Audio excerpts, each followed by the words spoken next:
এই কারণেই যুবকদেরকে আল্লাহর রাস্তা থেকে সরিয়ে ফেলার জন্যে দাজ্জাল এবং তার অনুসারীরা কিছু ফাঁদ দিয়েছে আপনাকে, ট্র্যাপ। যুবক ভাই একটু ভালো করে শোনেন। প্রথম ট্র্যাপটা আপনাকে দিয়েছে, আপনাকে দুনিয়াতে আসার যে জীবনের লক্ষ্য উদ্দেশ্য, আল্লাহর ইবাদত করা, আল্লাহর দিন প্রতিষ্ঠা করা, জান্নাতে যাওয়া, এখান থেকে সরিয়ে দিয়ে দুনিয়ার প্রতি মহব্বত দিয়ে দিয়েছে আপনার ভিতর। দুনিয়া আসক্তি আপনার মধ্যে দিয়ে দিয়েছে। সারাদিন চিন্তা, একটা চাকরি, একটা ব্যবসা, একটা বাড়ি, একটা গাড়ি, একটা স্ট্যাটাস, অলওয়েজ এই ফিকির। এই ফিকিরটা, এটাকে আমরা ইংরেজিতে বলি ম্যাটেরিয়ালিজম বা বস্তুবাদিতা। এই বস্তুবাদিতা আপনার মধ্যে ঢুকিয়ে দেওয়া হয়েছে। খুব সতর্ক থাকবেন, 1 নাম্বার।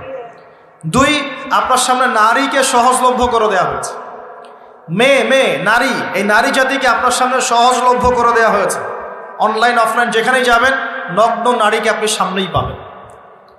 মাত্র 1000, 1500-2000 টাকা দিয়ে মানুষ জেনা করতে পারে, এখন রাত কাটাতে পারে, কেউ বাধা দেওয়ার নাই।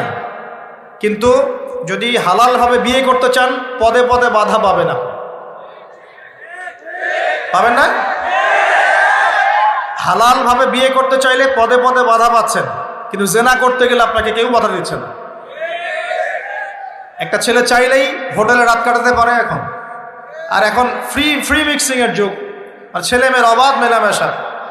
বিয়ের আগেই দেখা যায় ছেলেরা মেয়েদের সাধভোগ করে, মেয়েরা ছেলেদের সাধভোগ করে।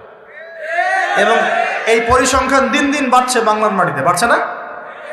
এটা আপনাকে আল্লাহর পথ থেকে সরিয়ে দেওয়ার জন্যে মহিলাদেরকে অস্ত্র হিসেবে ইউজ করা হচ্ছে। খুব খেয়াল রাখবেন, আল্লাহ পাক বোঝার তৌফিক দান করুন। 3 নাম্বার, আপনার সামনে দারিদ্রতা, বেকারত্বের একটা হতাশা দিয়ে দেওয়া হয়েছে। দারিদ্রতা, আমার চাকরি হচ্ছে না, ক্যারিয়ার কি করবো, বেকার হয়ে থাকলাম, এইসব হতাশা আপনার মধ্যে ঢুকিয়ে দেওয়া হয়েছে। কোনো ক্ষেত্রে পরিবার